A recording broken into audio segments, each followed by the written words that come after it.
read. So I would like to put it under 3A. So if we can... I just want to add that under the committee reports, I just want to speak. I've got that. You got it? Okay. Yep. You don't need a motion on that because you're already in. So can I have... Yeah, go ahead. Go ahead, Councillor. Yeah, I make a motion to adopt the agenda the 27th day of January with the amended item. Okay. All in favor? Perfect. Thank you. And can we have the adoption of the minutes of January 13th, 2025? It's right here in front of you. I've read through it. Councillor Court. Make a motion to adopt the minutes of the regular council meeting from January 13th, 2026. Perfect. All in favor? Thank you. All right. Let's go right to our delegation.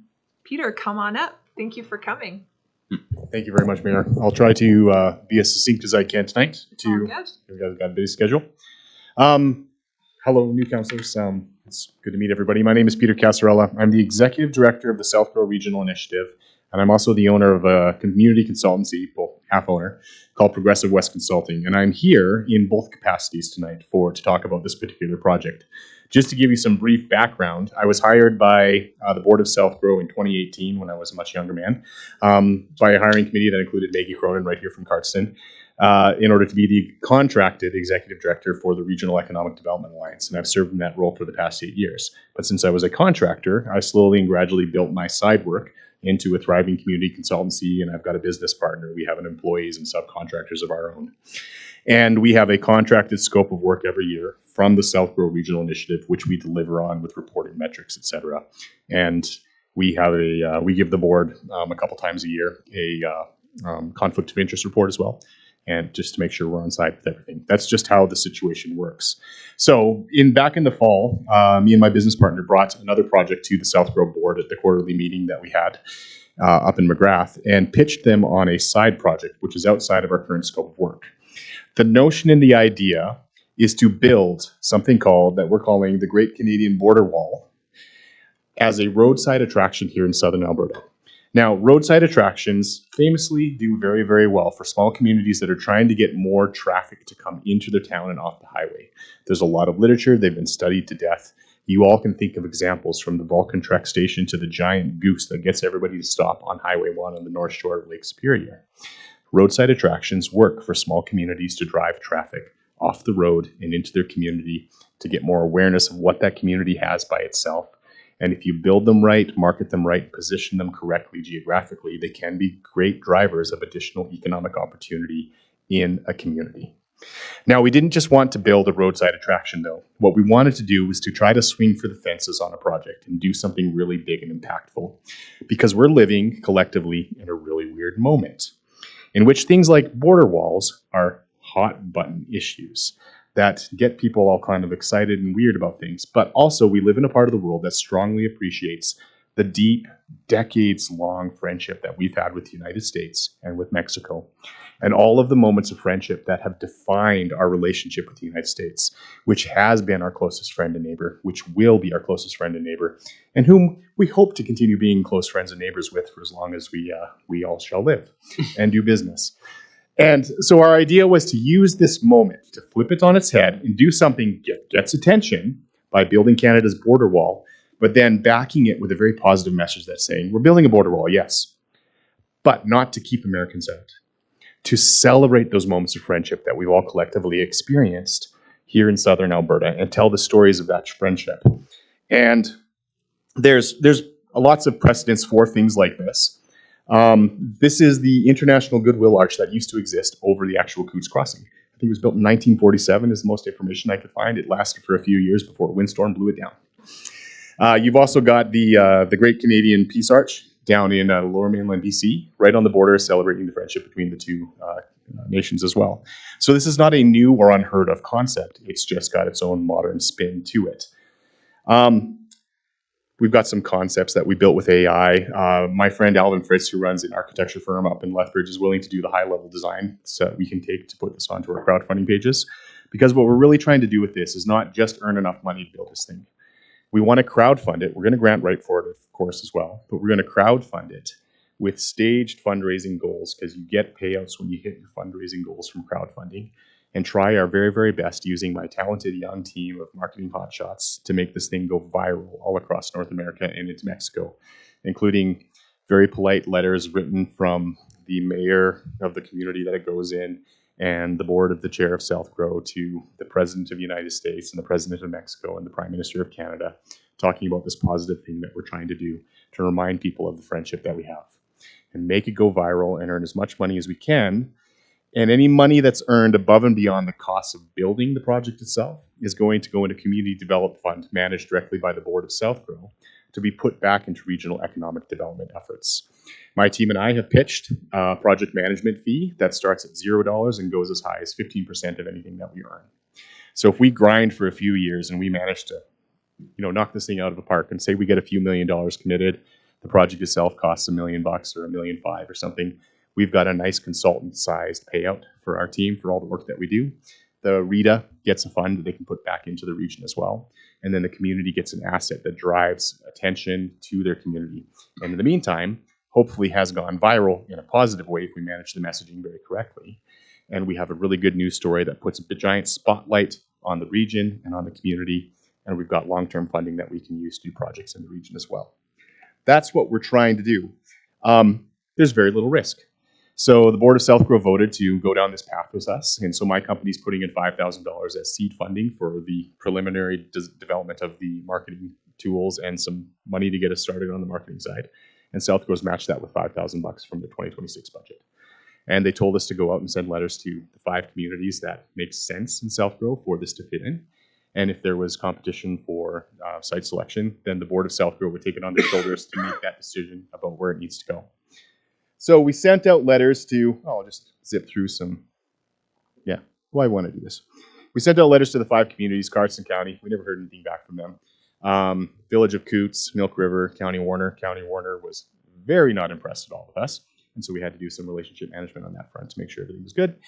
And went and did a presentation at the Village of Coots, and they just politely declined. They just don't have the community capacity to manage something like this, which was fine. And then Milk River was enthusiastically interested and put up their hands and formed a subcommittee in the whole 9 yards, and they're already like picking out, curtains and the whole 9 yards. So they're very enthusiastic about this. And then Cardston is the last conversation, why I'm here today to have this conversation. What we're asking from the community is no money, in-kind support to make this thing happen. If the community puts up their hand and says, yes, we will host this. Donated land to put it on that you will own. Like, we don't want to own the land. We want you to say, this is where it can go, and we own this land. And then once the project is built and commissioned, the community would take over long-term maintenance of that project. And of course, have somebody involved in the decisions that go into that project from the beginning. Because at the end of the day, if we're asking you to own this thing and operate it and get the benefits off of it, your community needs to be involved in what it ultimately looks like. That's very important in a place like Cardston, for example. Like if this went into Milk River, for example, we might send a letter to the Blood Tribe to say, hey, listen, we want to do this on your traditional land. Do you have any objections? We're trying to tell a positive story here, et cetera, et cetera. If we went into a place like Cardston, there would have to be full Indigenous engagement from day one. And the people in the region who have been here for time immemorial would need to be part of the storytelling that goes into that in a very real and visceral way. That's clear to all of us around the table, given recent history, I believe, right? And it's the right thing to do. So that's definitely something that would need to be done. And so you'd be able to, it's not us coming in and saying, we want to do this, and this is what it's going to look like. It's a conversation about how it ends up. I think there's an opportunity to make something really, really, really pretty, though. This is just AI art, but the artists are going to do, take a crack at doing something pretty cool. Do we have the ability to do this? Yes, we really do. My team has been involved in a lot of big projects. We've run federally funded projects passing through many millions of dollars from the top down. South Grow's got a great reputation.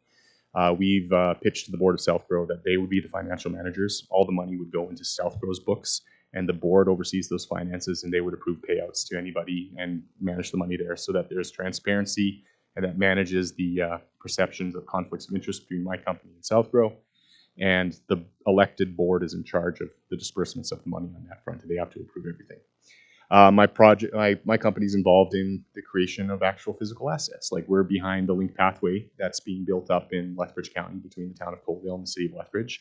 We've got 5 kilometers of pavement on the ground. That's cost, that's been over $1 million so far invested in capital, and we fundraised a couple million more, and we've got a few more million that we're waiting for grant funding back on.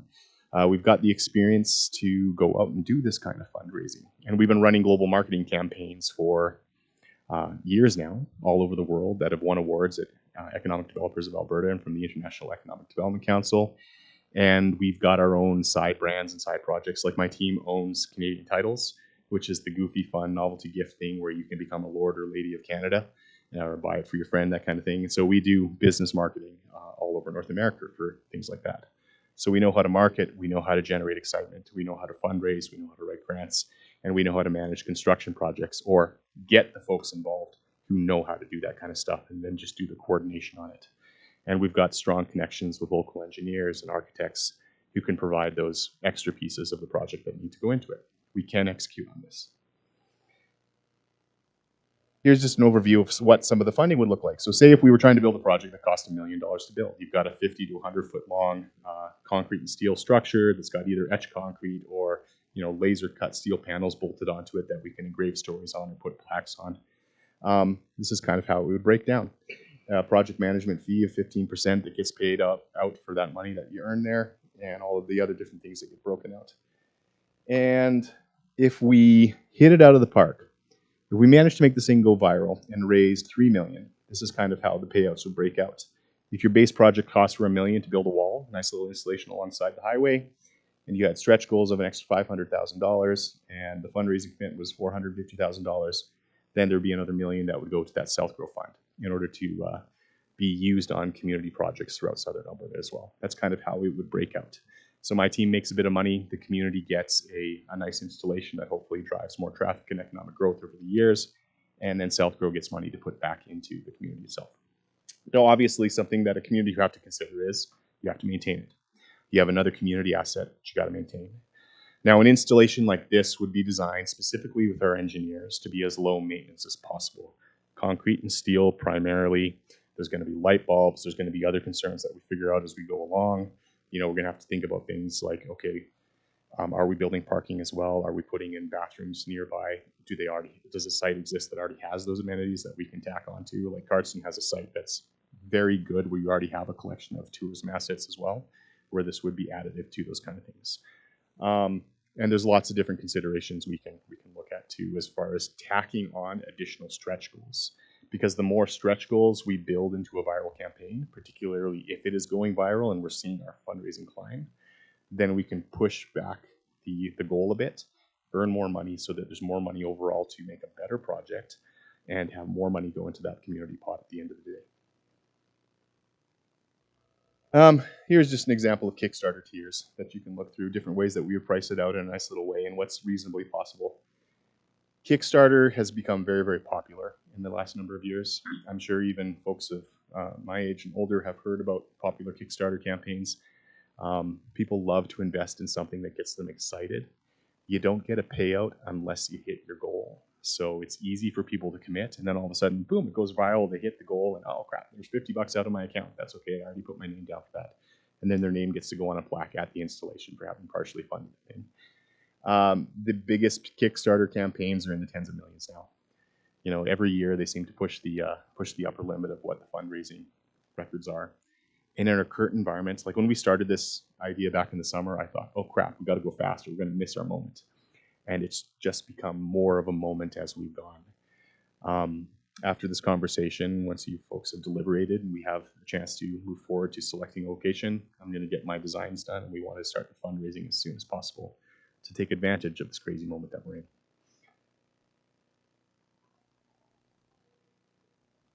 Here's just a few more AI-generated concepts of what something like this could look like. Just made by the robot, the stuff that comes from Alfred's will be a lot better. Him and his team fully 3D model out everything that they built, and they put it on the location. That's one of the reasons why I want to get the site figured out as quick as possible, because all of Southern Alberta has been LiDAR'd, and they can basically take that location, any place in Cardston, any place in Milk River, and they can build this thing in 3D on the site and take shots of it from every which angle And then we go and we put those on the Kickstarter page for the fundraising. We put it into grant applications.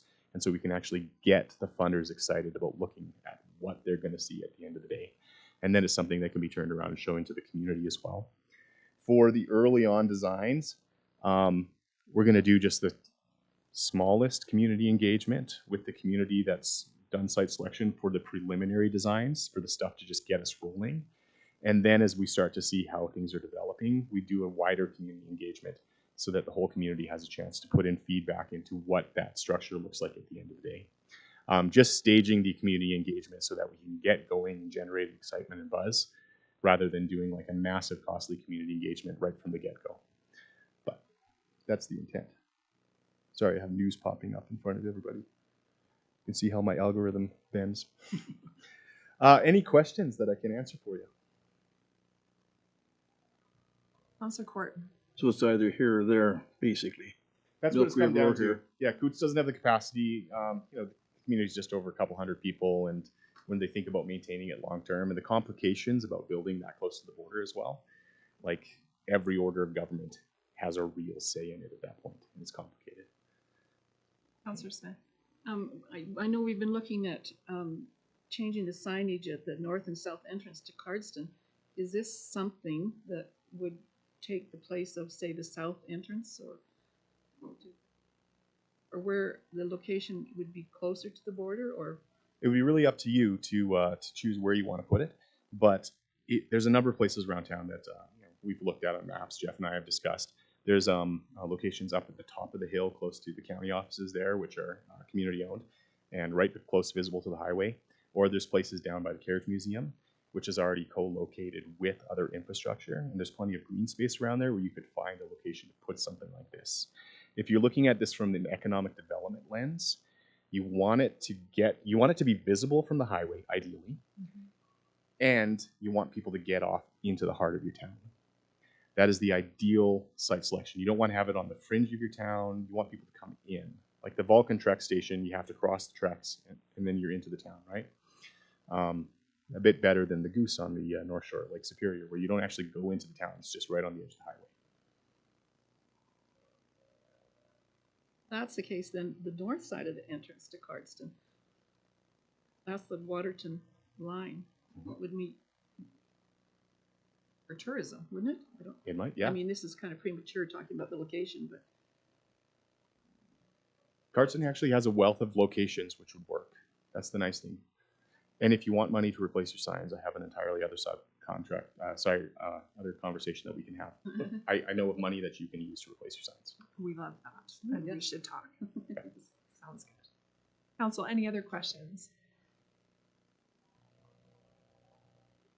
This is pretty exciting. Thank you for coming. We appreciate it. And how it works is we don't talk about it today. It'll be on our next agenda, and then our people will call your people. Sounds good. Yep. So the Board of Self-Grow and our company is just looking for a letter back, either saying we're good or expressing interest. Yeah. Awesome. Thank you very much. Thank you very much for coming, Peter. My pleasure.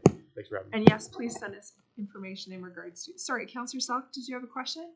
No, I was just going to say bye. Friends. Yeah. Okay. All right. Let's keep moving on. So let's go right to 5A. So this is the Land Use Bylaw Amendment 1647S. On your screen, what is your 1573B? That's what you're talking about. Oh, my print off is different than this, so that's cool. It's the 1573. That old A isn't there. Okay, perfect. So we're gonna adjust that. Perfect. So yeah, so the east. So apparently we're speaking to the East Area Structure Plan Amendment 1573B. Okay.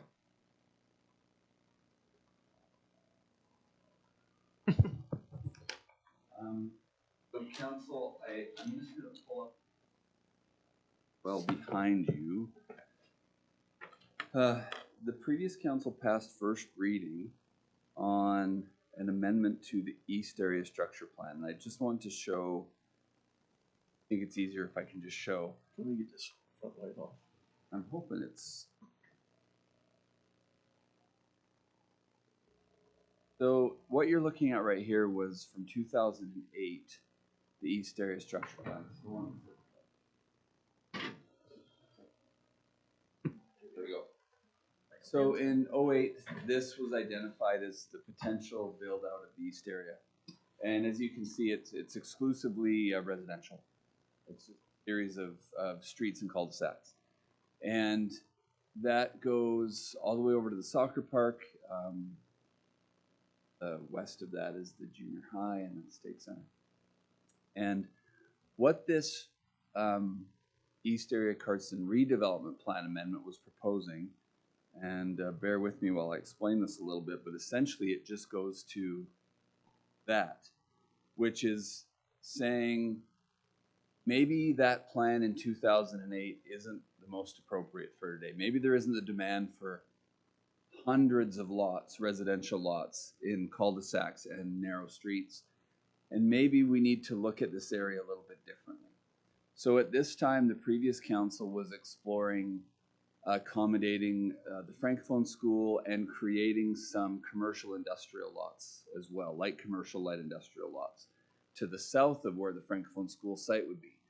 So first reading on this essentially says that we're going to remove that detailed map in Area A and replace it with this, saying that we're going to look at this closer in the future.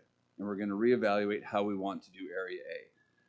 So one of the reasons too that was pushing this is we do have demand for light industrial, light commercial. So guys that want to build shops or to build, things like that. And we don't have any inventory. We don't have any place to send them. And now, especially with, and I guess I'll carefully navigate this, but with the potential of the 20 acres on the west side going away and the leasing of the 10 acres to Clean Communities for the solar, we don't have the ability to subdivide very well.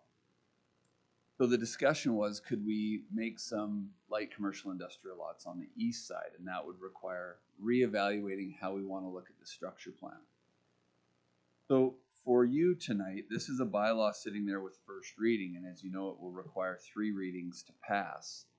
And essentially saying that Area A is going to have to be looked at in the future, and we want to accommodate some institutional and some commercial in the meantime.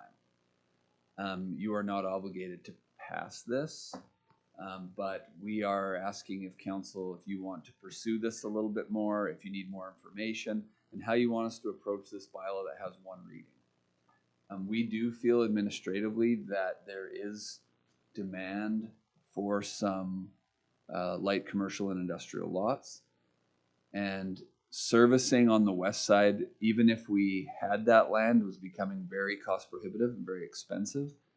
We have a little bit of land south of the solar farms, but again, utilities are $500,000 to get there, which makes it tough to sell a $30,000 or $40,000 lot or two. So this side is a little more accommodating for utility connections. Councillor Winder? Can you just point me to something like that I would know, like Yep. where something is? Like I Soccer see park names. is right here. Okay. Soccer park, and then we have a yard here. There's just a bunch of like gravel and power poles and stuff like that. I was just having a hard time visualizing. Here's where you work. Okay. Okay. I was having a hard time like spatially visualizing so where it is. North is up in this map, and that's junior high. Okay. Soccer park. And then this is Daryl Anderson owns this chunk, and Mike Bevins owns this chunk. Okay. Thank you. Yeah, and it's just being farmed. So again, this was meant to accommodate some things that we're contemplating. We're going to talk about some of that more in detail in the closed session. And so it may be appropriate that you want to just let this sit for now and we have a thorough discussion so we don't divulge the plans of the third parties. I can't talk about those interested businesses in the open session here. Councillor I was Kinley? gonna say, obviously, we own that land that you've already kind of. So the Like- town owns everything in Okay. here. So that's kind of what we're talking about. Correct. Yeah, this is what we're looking at, where this would be public and institutional, and this would be commercial. And sorry, so that public institutional is the potential. For Right. the Francophone side, Okay. correct. Yep. Awesome.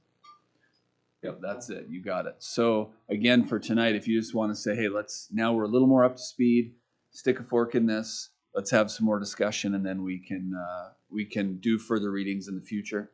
I'm perfectly fine with that, but I just needed to get it on your agenda as a new council because we've been sitting on it a while. So counselors, any other questions in regards to this? Are you willing to find out more information in regards to this? So put a pin in it for now and then revisit it. Counselor Johnson? That's my question, is we can make the motion to approve this after, right? Oh yeah, you can do it at a future meeting too. It's perfectly fine. So right now, we're just gonna, oh, sorry. I'm good. Counselor Smith and Counselor Court? And is there any discussion for that area for residential? So I'm just gonna, while I still have this open, so hypothetically, when the 2008 plan came out, so again, junior high, Yeah. soccer park, it was all residential, all the way through. And the question that we approached the last council with was, we have a demand for light industrial, light commercial. Where can we put that where it's adjacent to utilities? You know, where we're seeing more natural residential growth on the west side. That seems to be where it's going. And there's inventory of residential lots on the west side right now, especially with the Malin subdivision coming online. And so the question is, do we need to reevaluate and make sure we have a different types of lots in this area? So yes, Councillor Smith, it was all residential initially when it was contemplated. Counselor, Yeah, I understand it. Counselor Court, then Counselor As you Selk? see, these development plans are always, there's always change going on with them. I mean, the west state one looks very different too than what we're doing with it right now. So these are designed for 20 years down the road, but they probably or may not reach that. We aren't building a ton of houses. So I would like to just table it and leave it till Agreed, we Counselor got a little Selk? more going on. I think the reality too, like, it's nice to see all that as residential, but the chunk that Daryl Anderson owns, that will never become residential. That's why he bought it. He doesn't want anybody living behind him. Right. The other, sorry, Councillor. No, Cool. I was just going to say the other thing to remember for you previous councillors is you had a succession of delegations looking for institutional properties too, right? MR and SR and seniors care facilities and the discussion was maybe this is an opportunity to take a step back and say, okay, everything along the bypass corridor can go to commercial. We can buffer that with institutional, and we can tuck the residential closer to 2nd Street. You know, we could start to look at maybe laying it out that way a little bit differently. Because we certainly do need to find institutional parcels as well. And those make good buffers in that light industrial, if that makes sense. So yeah, just for context for you new councillors, this was kind of the successive requests to keep in mind for institutional land as well. And I think this is really our last big undeveloped parcel for us to see what we can do there. And bring more taxes. Well, Let's be fair. Yeah. Okay, let's keep moving then. All right. So up next, we've got the land use bylaw commercial zoning. So yeah, in this one, your council passed a motion that we directed us to look closer at CCANs in our central and highway commercial zones. We've also frozen any permits for CCANs since that time. Yes. I wanted to bring it back to the table. Since then, you've heard from Ryan Dick from Orsk. He did up what I thought was a pretty good memo and also gave some comparisons relative to what other communities do with CCANs. They're becoming common because there's so many of them. As a consumer nation, we bring a lot of them over. We don't send that many of them back. So they certainly become more affordable. But administration would agree that I think it is time to look a little bit closer at where we want those and the quantity we want them. So some of the low-hanging fruit, as pointed out by Ryan, I'm sorry, I'm just scrolling here, is in Cardston. We have permitted use in our commercial industrial, so they don't have to go to MPC. It's not discretionary. Whereas in every other community that he polled, they were either discretionary or prohibited. And there might be some wisdom in council giving some direction to the MPC to say, we're okay with them to a point under the certain conditions. And we codify that in the land use bylaw. So we make that very, very clear. Counselor Selk. Okay, help me out, Jeff, because it says commercial districts. Is that the downtown area? Yeah, so we have highway commercial and central commercial. We also have one called controlled commercial, but there's only one property in town under that designation. So Central would be off the highway, the avenues, right in where we are now, where we're sitting now, and a block the other way. And then highway is 5 and 2. And both of those, they are currently permitted. And they are in controlled commercial as well, but there's a few nuances to that one. Councillor Core. Some of these smaller white ones are becoming permanent structures on people's driveways. Yeah. Do we have a bylaw on that? So if they're on their driveway, they were intended to be a very temporary one. They're usually moving, doing construction, gutting a basement, those types of things. My guess is we have, I don't know, 60 unpermitted sea cans in town right now. So for example, we brought you a sheet last time we talked about this where someone comes for a permit for 5 and we go peek over the fence and there's 35. Did you say 60 or 16? 60 probably. We need to crack down on that. You'll probably be getting some phone calls from people who are in violation of their permits on those things. So we give an inch and they take a mile and then just hope nothing ever comes of it. So we need to get in front of that a little bit too. But we are one of the most permissive communities in the Orsk region for sea cans, particularly in commercial. Councillor Johnson? And on these temporary permits, they do have a deadline or a time frame, right? Yeah. So we can enforce it. Yep. New York. Okay.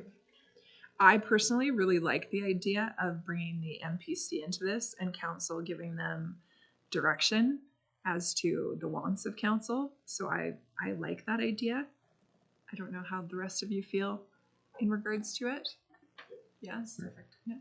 So Jeff, if that is the direction of council, do you want a motion? If you would just even give me a little bit about what that direction is, like looking at the zoning, and then we'll start to cobble some land use amendments. Sounds good. Councillor Kenley? I was just gonna say, like, do you want like specifics or just to look Yeah. into? Throw it out there. Well, I guess going around the, like, is everyone okay with making them discretionary? Is that what we're looking at? The commercial and industrial, is that like what our want is?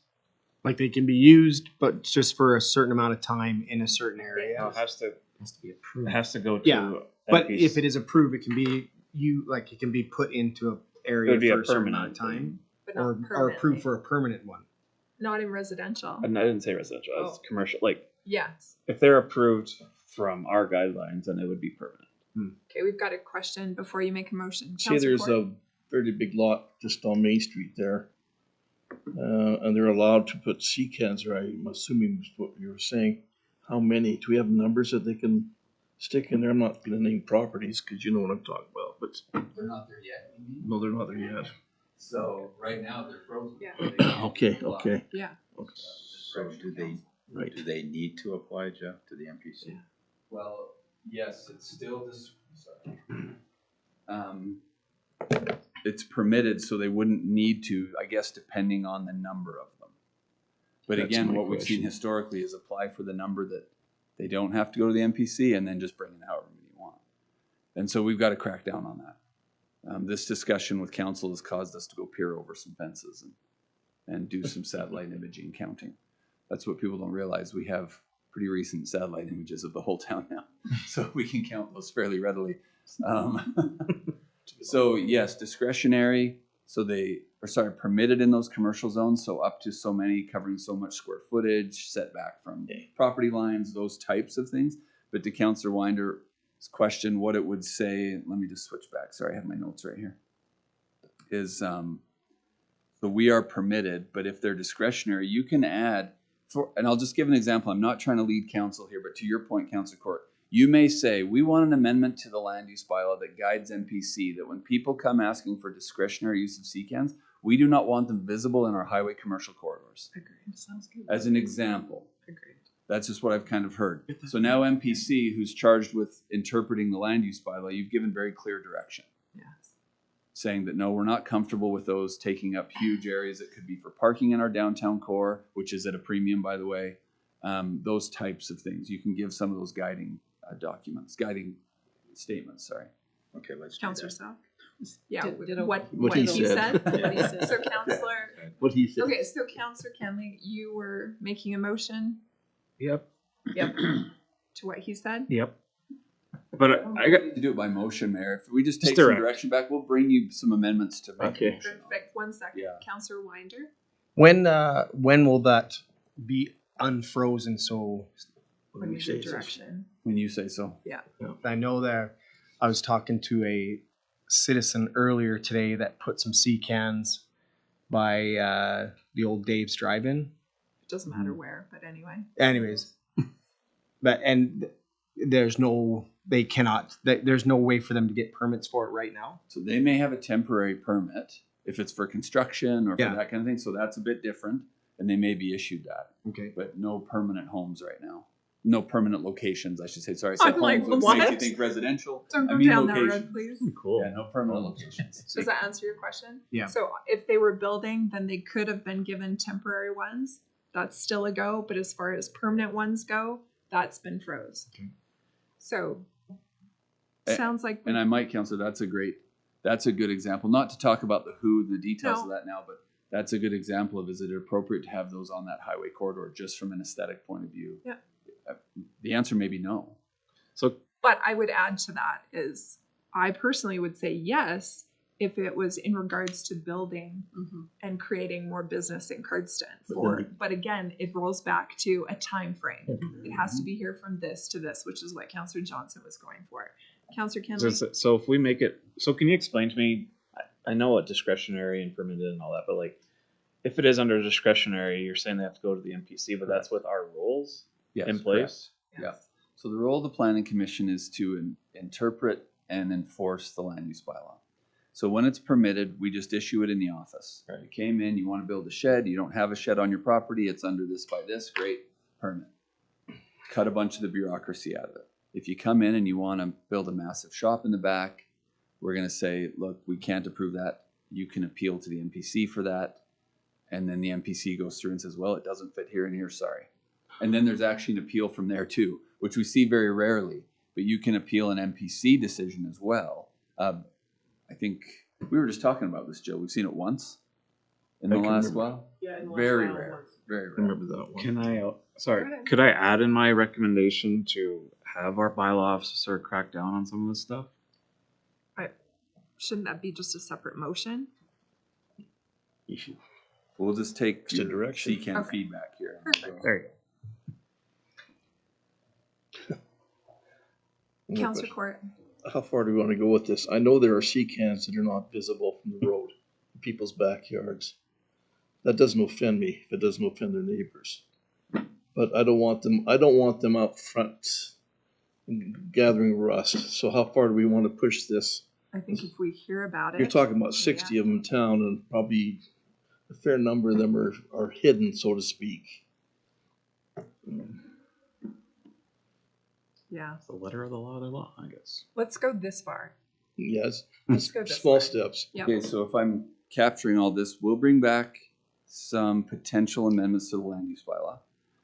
Also proposing to make in all zones discretionary and still prohibited in residential, but all zones discretionary. And we'll go from there. And you have a chance to bat that around to your heart's content. Super. Perfect. Moving right along to 5C. West Area Structure Plan Committee. So we had this discussion kind of informally around the table. Councillor Johnson and myself and Nolan and Ryan Dick from Morse were going to form a committee to move that along. I just wanted to get a motion to formally. There's an attachment under this number in your agenda. Resolution. It's a bit of a long one because that's what the bylaw requires. But if someone would be so kind as to go through that, that will formally create the ad hoc committee. Councillor Selk. I move that an ad hoc committee called the West Area Structure Plan Ad hoc Committee be established for the purpose of preparing a new area structure plan for that portion of the town of Cardston, currently identified by bylaw 1559 as the West Area. Is that good enough? Oh, Keep going, Councillor. This is a long one. okay. And the composition of the ad hoc committee shall be one councillor, 2 members of administration, and a representative of Old Man River Regional Services Commission. The duties and powers of the ad hoc committee shall be to oversee and direct the activities of the updating of the West Area Structure Plan, ad hoc committee shall meet as needed until the new area structure plan is completed and delivered to council for adoption. And the committee shall be dissolved upon adoption of the new area structure plan or at the latest by December the 31st, 2026. And a partridge in a pear tree. Let's use that part in. Questions? Seeing none. All in favor? Thank you.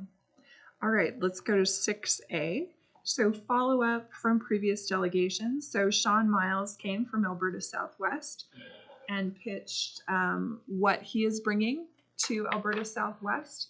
Was there any questions or thoughts in regards to this?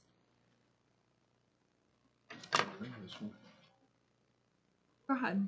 I'm sorry, Mayor, but I didn't glean a lot from him that was particularly applicable to us. It was all well and fine for Claire's home and Claire's home and Claire's home and Fort And McLeod. Pincher Creek, don't forget that. And Fort McLeod and Pincher Creek and Crow's Claire's home. Nest. Anyone else? I have something to say, but I would like to hear from y'all. Councillor Johnson. I would agree on the surface with that, but not knowing that committee very well and not being a part of it. My question would be to you who have been, how much of a value is there to being associated with that group? And how much do you glean from the networking of that group? Is there any, and is that worthwhile? So great question. I actually had to sit down with Jeff in regards to this because this is what I will say. Personally, having been on Alberta Southwest, I put myself on it because Councillor Court was on it. Previous council did a great job, but I wanted a little more information, and I thought, who better to put on than me if I'm the one who wants the information? So having gone to the meetings, I would say the round table discussions are my favorite. That's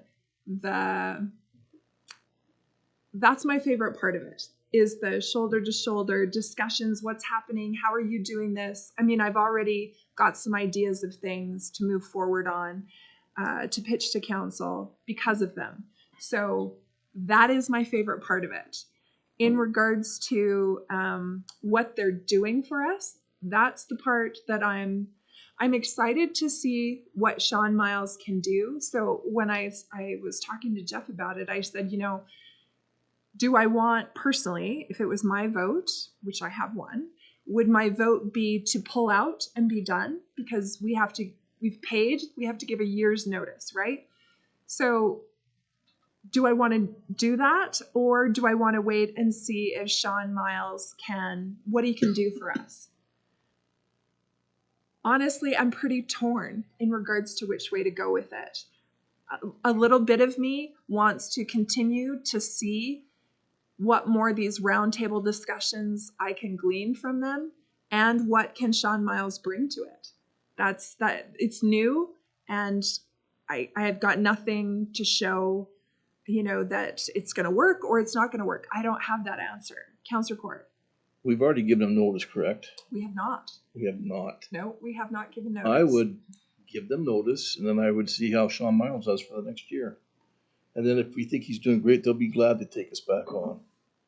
So I hear what you're saying. I just feel that's a little sketchy. And here's why, Counselor. I actually brought it up to Jeff. That's literally what I said.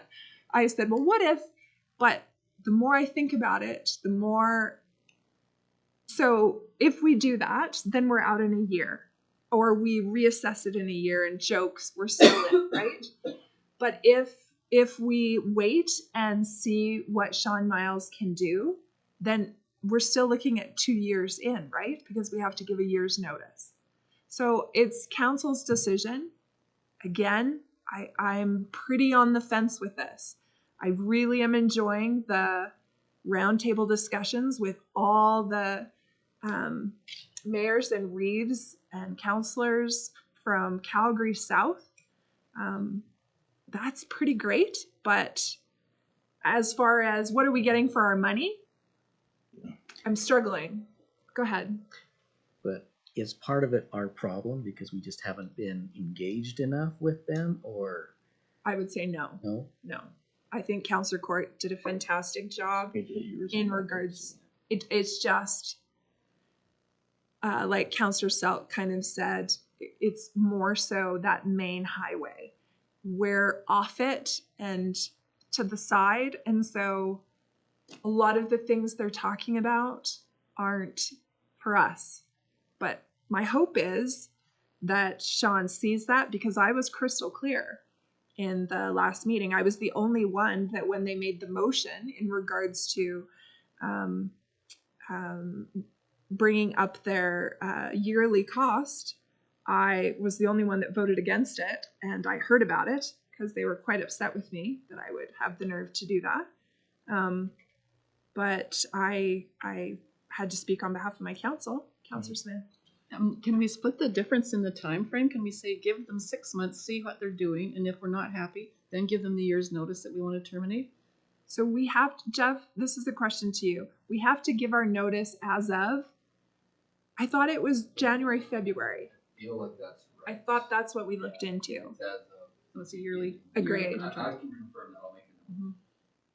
So I guess let's just go around and you can tell me your thoughts, Councillor Court. Okay. The Ritas used to get a fair chunk of change from the government, 50,000 to 100,000 a year. The government pulled all that a year or so ago. So they're struggling. That's one of the reasons they asked for an increase. I'm with you. I love those people. They're great to talk to. But I always felt that there always should be a little bit closer to Southborough. That's more of our corridor. And I mentioned to those people a few times because their manager is going to retire in another year or two. She's great. I don't know who's going to replace her or not. And I mentioned a few times, is it possible that you're going to merge with Southborough and just one big Southern Alberta Rita? And they think that's a possibility. But I'm like Councillor Suck. I always felt like it was a Highway 3-2 thing. We're down at the bottom here. And I mean, we had the AGM here. That was great. They give some money for tourism and stuff in their book and a few things like that. But I'm not sure we're getting the best bang for the buck out of that. That's, yeah. Councillor Johnson. No, I'm fine. I think that I'm convinced that you probably need to pull out. Councillor Kenley. Well, it sounds like you're already in for this year, so that's that. And just go for it this year, and then whatever, if it's a month before the next dues, if it's not working, give them the notice. Obviously, we're still gonna have to be in for that year, and that's just the way it is. But at least So we we're know. 2 years out. Oh, I see what you're saying. So I'm just saying, like, if it's February or if it's January 1 of next year, tell them in December 15th of this year that we're out, even though you still have to pay for the 3 years. Councillor Weiler. I'll let you make that decision. Being new, I just remember I asked him for some examples of why this is good for any. I think he was new as well, and he couldn't really. So, it didn't really convince me. Nope. Again, me being new and not really knowing the concept, I just really wanted him to explain to me why this is good for us, and he couldn't really give me any real good examples of what they've done lately that could do the same for Cardston. So, but Councillor, I would also throw at you that sometimes fresh eyes bring a lot to the table. So I wouldn't put you down in saying because you're new. I think being new, sometimes you see things that we miss. Got better eyes than Councillor. Councillor Smith, thoughts? I think maybe we should pull out as soon as we can. If we can't split that 6 months to give them a chance, 2 years is too long. We don't have a choice at this point. Well, we're already in for a year. We're already in for 1 We year. are. Yeah. Okay, Councillor Silk. I can't help but think about the presentation we just had tonight, and at least South Grow is in our corner and thinking about us and trying to get something to get people to stop in town. So I think we're getting the better bang for our buck. The cynical me, Mayor, would say, well, we're in for a year anyway, and if we give them notice, I'll just tell them, well, good luck trying to cash that check because we're not going to write one. Yep. Speaking of Councillor check, Kenley. how much do we give them a year? No. Or what was budgeted? change that in December. Yeah. So now it's just under 4,000. It's $1 per capita. Yeah. So it's I just thought they added 25% onto that. or yeah whatever. plus yeah They're like plus it 5, went up. 5 or 6. Okay, it's That's $1 right. a quarter. That's right because they moved it. We're close to 5,000. So just ask Yeah. yourself, I guess, with the per But diems. if I can speak to that, yeah, it's 4 hours for a counselor to go plus mileage because You're all plus- over the place. Yeah. so it's not just $5,000, right? It's And you have to basically a take, full- and so then the question is, like Counselor Winder said, so, what then, how have we gotten money out of it? How has it made Cardston better? That's It's the basically a question. full day. I mean, Right. so add up our costs and our mileage and Counselor Just what you Kenley? just said with the per diems and everything, it's obviously closer, to that 8 or 7,500. And I personally would almost rather see that stay in the community somehow, whether it's through fireworks. fireworks here, Counselor whether it's Kenley. whether it's through a donation or I would I hear almost you. rather see that fund stay in hear the you. town. So Counselor Selk. So, fireworks, yeah. Mayor, you having been there, do you have any confidence that Sean Miles can deliver on anything for us? I don't know him. Right? I was pretty excited at his pitches that he gave to the board when we met. He seems incredibly on the ball and super excited to work. And I love that he reached out. And one of his first things in our first meeting with him is he said, I will be reaching out to each of the municipalities. I want to come talk to your council. How can I help? Give me direction. So I really liked that aspect of it. So what did you say to him? Do something? I said, come on down.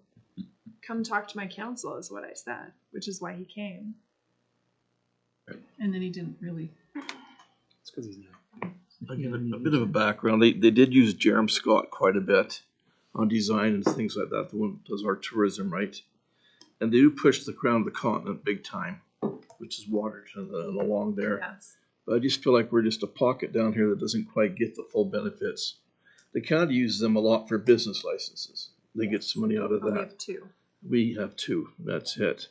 So So I think hearing what I'm hearing at this table, I think it would be reasonable to direct administration, if one of you would, to find out when our date of leaving would have to be. We may have already missed it. I don't know. I don't know if it's January. I don't know if it's February. Would one of you make a motion to direct administration to look into when that is? Yep, I'll direct administration to look into the opt-out date for the South Grow. Alberta Southwest. Alberta South Southwest. Grow. No, it's not South Grove. It's Alberta Southwest. Yep, that. Sorry. And come back with us with some information. And if it's tomorrow, let us know tonight. Perfect. Okay. Thank you, counselors. I appreciate your discussion. Yeah. All in favor? Thank you. All right. We're going to move right along. So we're going to go to 6B, Annual Code of Conduct Reporting. Just really quickly before that, Jill has an incredibly important question of the night. Oh. She wanted me to interject quickly. Is there anyone that does not want onions on their dinner? So sauteed onions on the beef dip. For beef dip sandwiches, sauteed onions. sauteed onions on that. So Well, it's not pizza. Henley, no. Johnson and Self, no. Right. Okay, All so right. 3 no. See there, now we got the important stuff over with. She was All in worried favor. over there. Yeah, all in favor. If we get We're that going to by vote on The that. motion. please, I appreciate Okay, that. let's continue on. So 6C or 6B, Annual Code of Conduct. So just very quickly, as you might have seen one before, we have to report to the Alberta Utilities Commission if there's any complaints about our code of conduct relative to how we operate the distribution system. Once again, there were no complaints. I do need a resolution to accept the 2025 Annual Code of Conduct Compliance Report.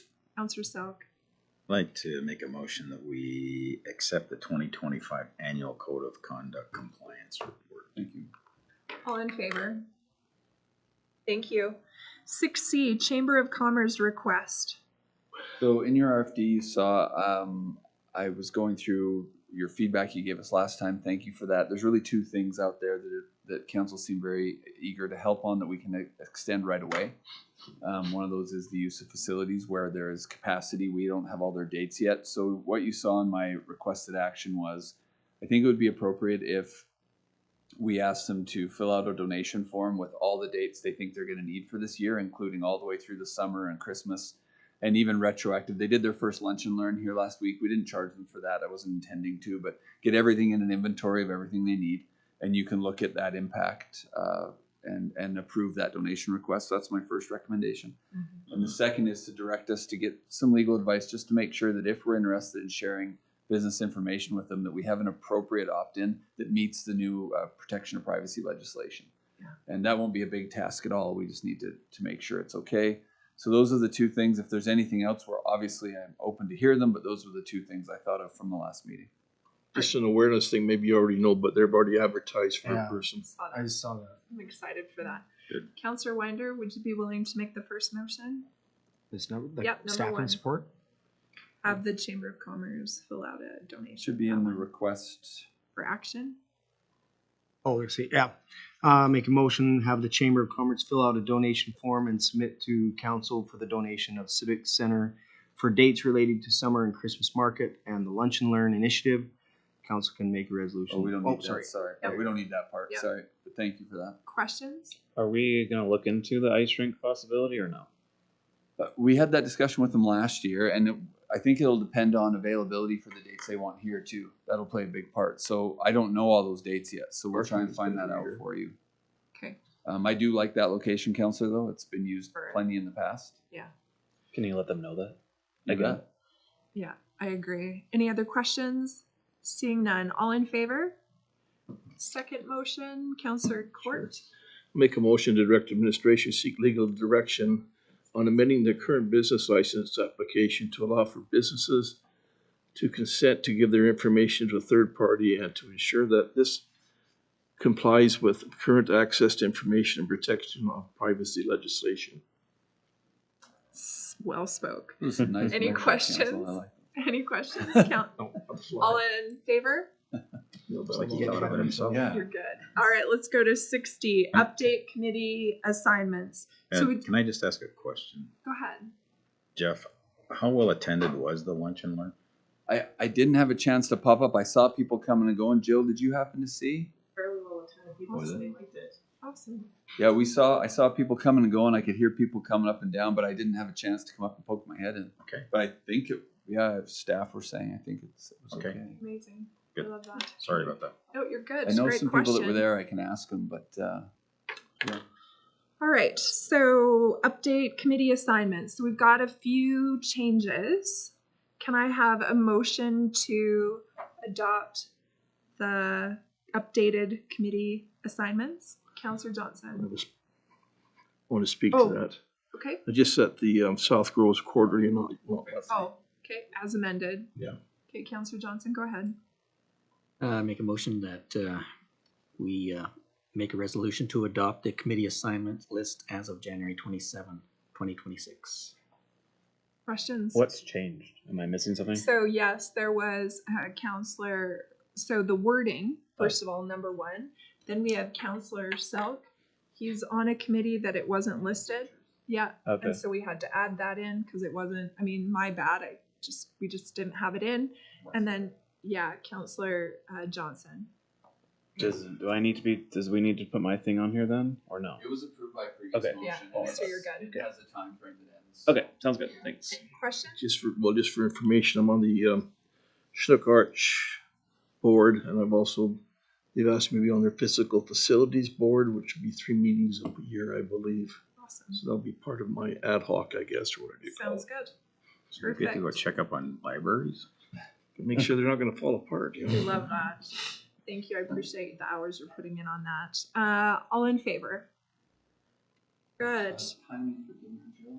Just now that she knows about the onions, she's just getting it. Probably get through the next 2 things. Perfect. Let's get there. Okay, committee reports. Read through them. First of all, thank you, council, that you are going. I appreciate that you're going and representing those who voted you in well.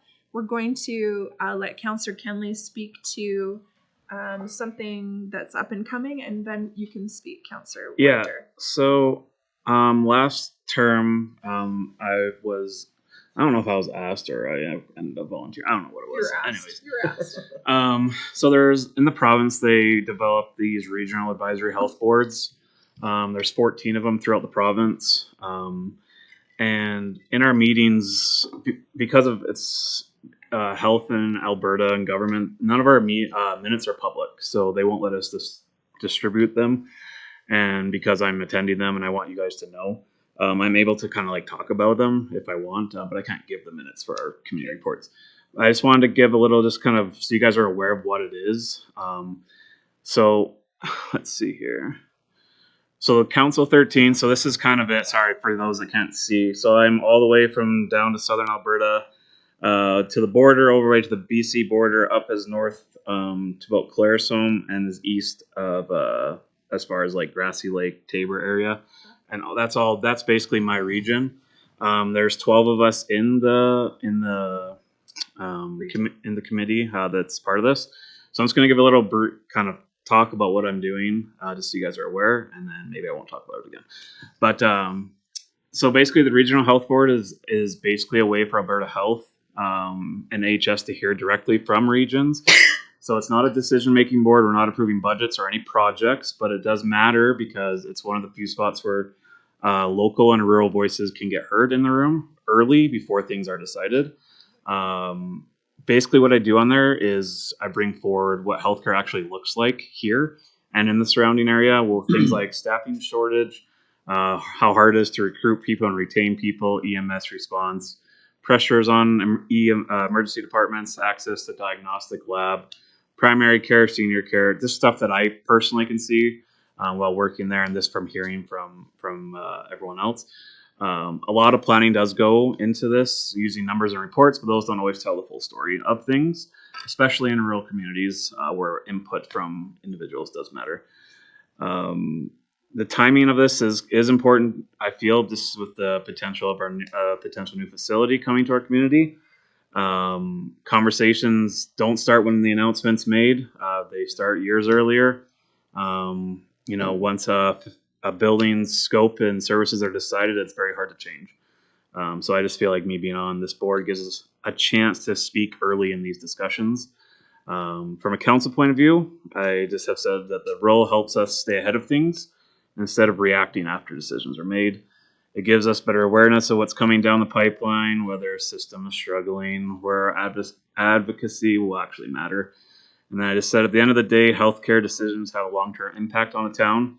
They have affecting on our growth, housing, workforce retention, EMS, and quality of life. And I just, being on this, having someone from our community like myself involved in the regional level helps to make sure our town is seen. So that is basically the gist of it. Obviously, if I get some important news, I will bring it forward. But as of now, the minutes aren't public, but they're looking to change that. But it's just the way it is. So I'm on that board, and I will report on it as much as I can. I think we meet quarterly anyways, maybe more as things move along, but yeah.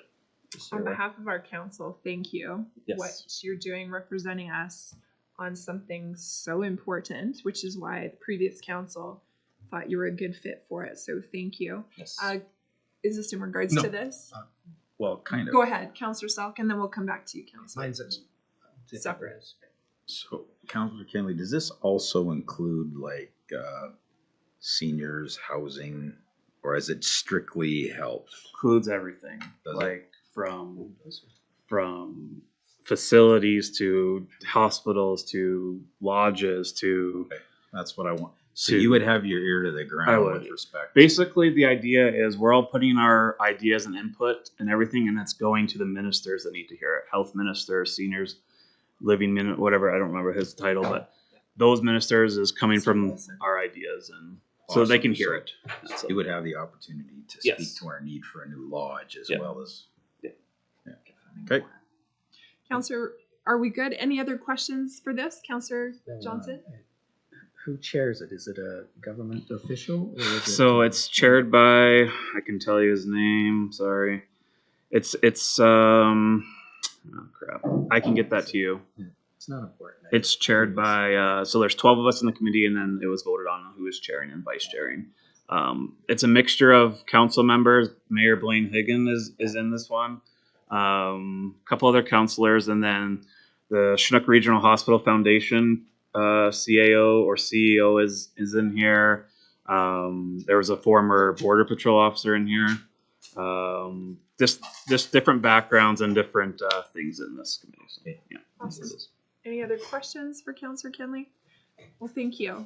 Councillor Winder, go ahead. Yeah, I was just gonna let the council know that I don't have a committee report from the Historical Society. We were supposed to meet last week, but it is now tomorrow. Our meeting is tomorrow. Perfect. So that's why I don't have a It's all meeting good. notes in there. Thank you. All right, moving right along. I'm going to try and get all the way through and then we'll eat. I hope you're all okay with that before our closed session. Okay, so CAO report. I mean, clearly he hasn't been that busy. So, I mean, I took an hour just to read it, but anyway, is there any questions for administration in regards to all the balls he's got in the air moving at the same time? Councillor Selk. One question. Jeff, you included in here the thing from YOLO. Yeah. And I found that very interesting. Yeah. And well, exciting too. Yeah. The only comment I had was, man, I really wish they would have said something in there about the number of doctors that we have. Oh, okay. Anybody Okay. moving into this region, that we have a doctor availability that's unheard of in any Okay. other. Yeah, it's a good point. And so for those of you, I'll just do it if I might, Go Mayor. ahead. We started this 2 years ago, and we did it as part of the 4 mayors of Cardston, Raymond, McGrath, and Sterling meet together, and the 4 CAOs, we meet together quarterly. And it was a discussion about this company solely focuses on drawing people out of the cities into rural areas. So with more people working remotely, more people looking to get out, that's what they do. There's a side of this I did not put in it because it wouldn't have been appropriate, but we are also developing a database of people who go on the website and they give their email and phone number in order to receive that pamphlet. And so we've got a few hundred of those. I think it was about 400 and something. We had about 400 and something from the year before as well.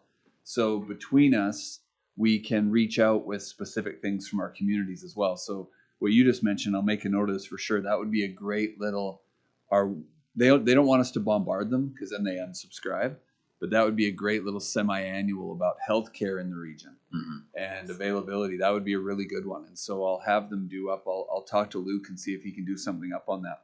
Okay. And then we're developing a database of emails and phone numbers for these people who are interested. Why YOLO has really liked this campaign is relative to just Facebook likes. You're getting a high quality contact because they're saying, here's my email and here's my phone number in exchange for this brochure. I'm willing to invest something to get this. I'm not just clicking and it shows up and then I delete it. I'm giving you my information, understanding you may contact me again. So we've, this is something we have a little tourism budget that you've seen in the budget, and we've done this. It's been quite affordable. They've done a good job Incredibly. of it. Like when we met with them and he did his pitch, for the amount we're all putting in, each of the towns we're putting in, I thought it was a good deal. Yeah, there's been good value there. No, I was thoroughly impressed with it. Just like I said, just one little mention about Good point, and this is a great op-ed for our mailing list. I'll make a note of that. It'll be great. Councillor Smith. I thought it was really good too. I really liked it, and but I was wondering how do they promote that? What's the avenue that gets out? Like I thought 5,000 or 6,000 people from the cities. Yeah, so they're targeting on social media, Instagram, Twitter, Facebook. So they're doing targeted for a specific age and socioeconomic demographic. And they said they're going to relook at the age at some point, right? So, Yep, for sure. that'll be So good. they've been a good group to deal with so far. They've been quite professional. Any other questions in regards to his report? Okay, moving on. So correspondence. Clearly, we're not doing Peter Casarella's because we've already dealt with that. 9C, Old Man Watershed Council. So as y'all have read this, a big part of it was their ask for 49 cents per resident more, totaling $1,908. Good news, that's already been in the budget, so it was already allocated pretty much for that. So was there any other questions in regards to this information? One question, where Go would they ahead. stand with this new coal mine?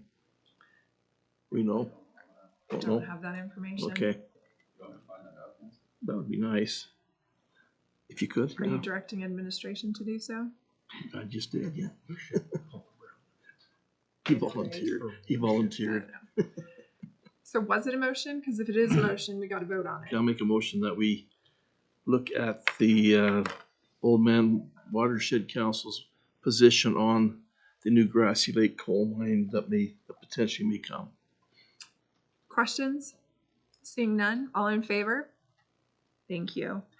All right, moving right along, we're going to go right up to the next one. So Dana Mackey, Alberta Municipalities. This was just informational. There are some courses that are like starting this week. If you're interested, please let administration know. All right, can I have Can I ask one quick thing on that? Are you guys getting those emails directly to your email? Yeah. Okay, because I forwarded a couple because I wasn't sure, but I'll leave that Yes. alone now. It's good. Yeah. As long as you're on their list, then I won't bombard you again. Okay, Councillor Kenley. Make a motion to have a 15-minute dinner break. Okay, 2015. 2015, perfect. All in favor? Thank you. I don't know what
I have a motion to go in closed session.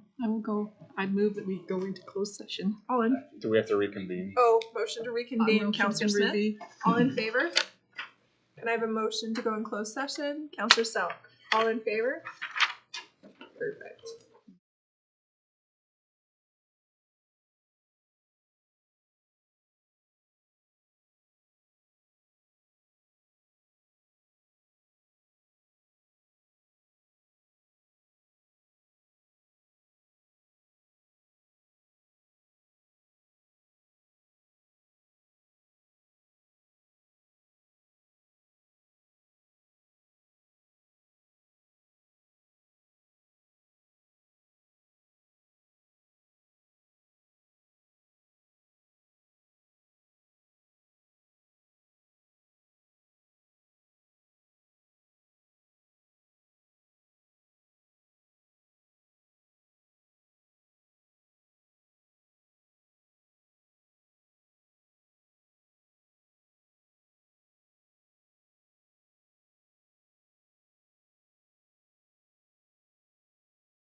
Counselor Court makes motion to come in Closed session. out of closed session. All in favor? Get this done in 10 Can I minutes. have a Yeah, I'll make a motion to enter into an agreement with Alberta Health to sell them the proposed site in the West Industrial Area for $594,000, subject to formal council approval of the final documents. questions? Seeing none, all in favor? 10B, Counselor Johnson. I'd like to make a motion to adopt a lease agreement between the town and Alberta Health Services for the use of the fire hall building for a term expiring December 31st, 2030. Questions? Seeing none, all in favor? Counselor Selk, 10B, or 10D. sorry, 10D. Motion to accept the contract with NMAX Energy for utility billing and customer care services for a term expiring January 31st, 2029. Questions? All in favor? And motion to accept the contract with NMAX Energy for electricity services, including the rate of last resort and default supplier functions for a term expiring January 31st, 2029. All in favor? Counselor Court, 10E. Okay, I'll make a motion to adopt the agreement between the town of Cardston and the Butt Tribe for the provision of water and wastewater services to the Moses Lake community. The motion is conditional upon the following. Final amendments for section 24 are agreed to as currently drafted, and all funds agreed to be paid to the town are in trust with Randall Mirth Richardson Farmer prior to the contract. May I add a yahoo on that one? But Questions? All in favor? I guess it's Yahoo, isn't it? 10G1, Counselor Smith. Make a motion to write a letter of commitment to the Francocide for services to the proposed school site to be delivered in 2026. Services are limited to water, sewer, storm, sewer, and electrical services to the site property line. Further, 7th Street East, being adjacent to the east of the site, is to remain gravel and is not to be paved as part of this agreement. This motion is conditional upon Cardston County making a meaningful cost contribution to the project. This motion further directs administration to seek a meeting with the county as soon as possible to request the contribution. Questions? All in favor? Counselor Selk. Motion to proceed with the development of the 13 light commercial industrial lots adjacent to the Francocide site. Funds for the development costs are to come from reserve account number 4-10-267 land reserves, and all proceeds of sale are to be placed back to that same account. Questions? All in favor? Counselor Johnson, number 3. I move to direct administration to bring potential lot pricing for the aforementioned lots back to council for approval. Also included in this analysis is any policy options to prevent the lots from being purchased on speculation and to ensure maximum return for the taxpayers. Questions? All in favor? Final motion, Counselor Winder. Make a motion to set February 25th, 2026 at 1 p.m. as the tax sale date for Plan 74109000 Block 1, Lot 10. Questions? Oh, do that one. With the following terms, that the reserve bid be set at $129,410. That payment must be made by cash, certified check, bank draft, or money order, and that GST will apply on the land sold at the public auction. Questions? All in favor? All right, Counselor. It's a pretty great meeting today. Can I have a motion, Counselor Selk? To adjourn. All in favor? I don't even You got ask for 5 minutes